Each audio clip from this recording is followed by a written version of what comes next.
We tried to make this outdoors. It was not technologically possible yet. One day, maybe. I have a couple of items for you at the top. Today, as a part of our Help Is Here tour, the Vice President and Education Secretary Cardona are traveling to New Haven, Connecticut to emphasize a bold and historic achievement of the American Rescue Plan, cutting child poverty in half.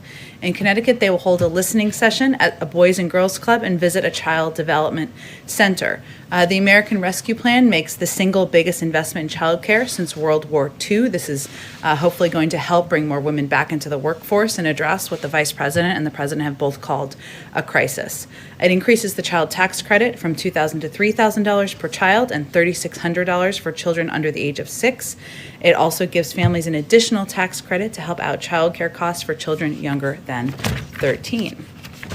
As you all have probably seen, there have been some tornadoes in the south. We are monitoring those closely. The severe weather outbreak that's impacting, of course, the southeastern part of the United States. We extend our deepest condolences to the people in Alabama and Mississippi who lost loved ones as a result of the severe weather outbreak. We continue to be in close communication with state and local officials, stand at the ready should a need for federal assistance be made or be required. We have not received requests at this point yet, but we stand ready to respond to those should we receive those requests. Next week, we will update the week ahead. This does not have a lot in it, but next week the President will continue laying out his vision for the future of our country. On Monday, Tuesday, and Thursday, he will not be traveling. He will be doing public events at the White House. We'll have more details of those in the coming days. And on Wednesday, as all of you know, he will travel to Pittsburgh, Pennsylvania, where he will deliver a speech laying out more details of his plan to build the economy back better. That, Josh, go ahead. Thanks, Jen. Georgia signed into law new restrictions on voting. President Biden has expressed his moral outrage over that.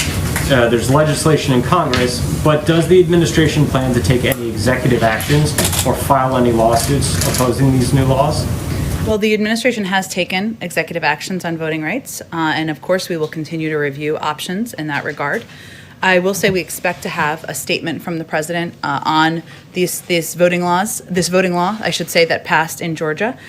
He's worried about how this initiative sets in place, allowing states, preventing states, I should say, to bring water to people standing in line, waiting to vote, deciding what you're going to end vote, deciding to end voting at 5 o'clock when working people are just getting off of work, making it more challenging, not easier to vote, deciding that there will be no absentee ballots under the most rigid circumstances, like the late Congressman John Lewis said, there's nothing more precious than the right to vote and speak up. The president certainly believes that. There are pieces of legislation, as you noted, but that he is watching closely, that he will be engaging with members of Congress on, including the For the People Act and the John Lewis Voting Rights Advancement Act, to make it easier for all eligible Americans to vote, to have access to the ballot box, and to prevent attacks on the sacred right to vote. I'll also note that when he was in Georgia just 2 weeks ago, he met with Stacey Abrams while he was there, and he will also continue to encourage and engage with outside leaders and activists on steps they can take. Obviously, there's a range of groups and organizations that may take legal action, that will be leading in activism. Some of that is going to be more appropriate from outside of the White House. And then two more questions. Japan's prime minister has said he expects to invite President Biden to attend the Tokyo Olympics when he comes to the White House. That would be a big statement about the status of the pandemic worldwide. Does the president plan to accept that invite? He hasn't received it yet. I want to go to the Olympics. Does that matter? As we've said, we respected the decision to delay the games last summer.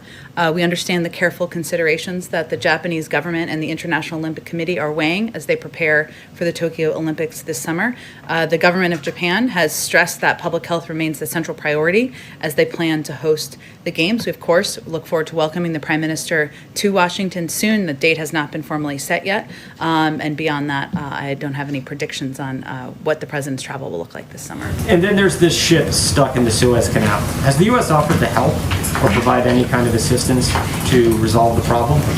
We are tracking the situation very closely. We understand that Egyptian officials are working to remove the tanker as soon as possible and continue traffic. As part of our active, diplomatic dialogue with Egypt, we've offered U.S. assistance to Egyptian authorities to help reopen the canal. We are consulting with our Egyptian partners about how we can best support their efforts.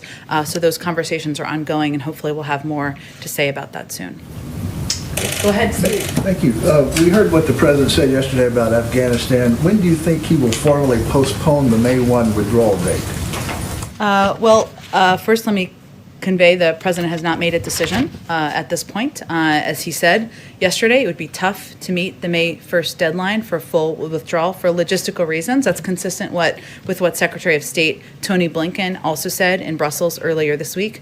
Any withdrawal plan will be informed by consultation with key leaders within the administration and the thinking of our partners and allies, which is, of course, what our Secretary of State is working on doing. Our commitment is to bringing a responsible end to the conflict, removing our troops from harm's way, ensuring that Afghanistan can never again become a haven for terrorists that would threaten the United States or any of our allies. But right now, we're consulting with our allies and partners, and the president has not yet made a decision. When do you think he will decide, Jen? Is it imminent, or? Obviously, May 1st is coming soon, but I don't have any timeline on it when his decision will be made. And separately, on North Korea, when do you expect your review of that policy to be completed? We are in the final stages of our intensive multi-stakeholder North Korea policy review. And we're, of course, discussing our review with national security advisors of South Korea and Japan at our trilateral dialogue coming up next week. And those consultations are an important part of our review process. Go ahead. Thanks, Jen. First, I want to follow on the Suez. How concerned is the U.S. about the blockage and its effect on global commerce, trade, goods getting to the U.S. and other places? Well, we do see some potential impacts on energy markets from the role of the Suez Canal as a key bidirectional transit route for oil. And obviously, that's one of the reasons we offered assistance from the United States, and we are in close consultation with the Egyptians about that. We're going to continue to monitor market conditions, and we'll respond appropriately if necessary, but it is something we're watching closely. And then on the pandemic, Dr. Redfield, the former CDC director, said this morning that he believes that the virus originated from the lab in Wuhan. Does President Biden have any views on where the virus may have originated, or has the U.S. come to a conclusion on that yet? Well, as you know, the WHO is examining this and will be releasing a report soon. We'll review that report once it's available. We continue to learn more about the early stages of the COVID-19 pandemic, including its origins, so we can better prepare for future crises. I know Dr. Walensky addressed this, and I think Dr. Fauci did as well this morning, and we'll look closely at that information when it's available. Are the president's views being informed by that WHO report or his advisors? I mean, by his health and medical advisors, certainly, and so they'll review. They will be, of course, the people reviewing the reports and more data when it becomes available. And then last one on the forced labor in Xinjiang and in China. Some companies have come under pressure from the Chinese government, and some retailers have actually dropped pledges not to use products made with forced labor from that region. So what is the U.S. doing to stop or deter China from making those kind of threats against companies that have resulted in this problem? Well, we certainly have been watching this issue closely, as you well know, and we've taken our own strong actions in order to prevent China from profiting off of its horrific human rights abuses in Xinjiang and to stop imports of products made with forced labor in China. American consumers and consumers everywhere deserve to know that the goods they are buying are not made with forced labor, and many companies are standing up for consumers' rights. The international community, in our view, should oppose China's weaponizing of private companies' dependence on its markets to stifle free expression and inhibit ethical business practices. So it is something we are watching closely. We, of course, taken our own action. I would expect that state and commerce will have more to say on this later today. Just one quick follow-up, though. It's because it seems like you've been having this message out there for the first couple months of this administration, but China only seems more emboldened to threaten these companies. So what more can be done from the White House to try to deter them from making these threats? Well, we can work with our international partners, obviously, as I conveyed, on how we're going to push back on China's efforts to weaponize private companies. And we can convey publicly, as we are now, and of course engage with private sector entities about these efforts. But a lot of that action would happen from Commerce and in some cases the State Department. And again, I expect they'll have more specifics to say later today on this.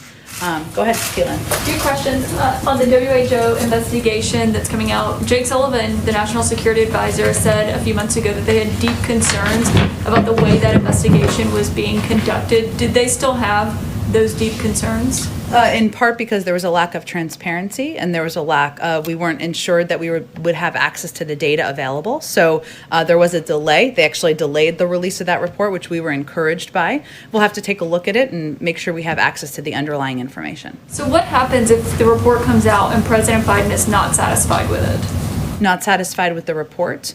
Well, we've also called for an international investigation and look into what's happened and the origin, not just the origin, I should say, the lack of transparency from the Chinese. We have reinstituted or re-engaged with through staffing of our team on the ground in Beijing. So we'll see what the report says. Where we have concerns, we'll look at the underlying data if we have access to that, and then we'll have to make a determination through an interagency process on what's next. And just to get some clarity on yesterday, should we still be expecting executive orders from the president on gun measures? Yes. Imminently, or what do you, like a month from now, what do you think the time frame on that is? I can't give you an exact time frame, in part because they have to go through a review process, which is something that we do from here. I will note that when the president was the vice president in the Obama-Biden administration, he helped put in place 23 executive actions to combat gun violence. It's one of the levers that we can use, that any federal government, any president can use to help address the prevalence of gun violence and address community safety around the country. At the same time, he continues to believe that there is an opportunity to engage with Congress. There are two background check bills that have been proposed, have been introduced, have been working their way through. There have also been legislation introduced to ban assault weapons. But he also believes that there is an opportunity, and sometimes that the best path forward is working through states. And there has been progress made. We've seen over the last several years, 20 states now have extended background checks. 19 states have red flag laws. 7 states now have assault weapons bans. We know they work. And so we have to address this epidemic, address the threat of gun violence across many avenues, and he's committed to doing that.